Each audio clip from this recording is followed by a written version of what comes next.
এটা হলো কক্সবাজার স্লিপিং বাস। হ্যাঁ হ্যাঁ,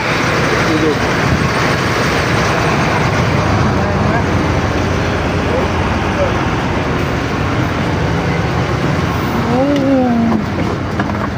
এটা হলো ইসে, তোরা কি উপরে তোমাদের এটা আমাদের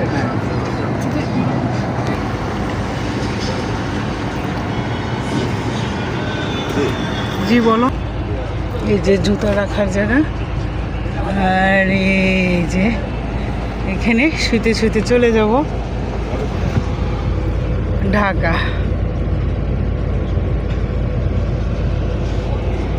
বাচ্চাদেরকে বলা হয়েছে যে আমরা নন এসিতে যাব, আর এটা যে স্লিপিং হাউস এটা ওদেরকে বলাই হয় না। বাচ্চাদের জন্য এটা সারপ্রাইজ ছিল।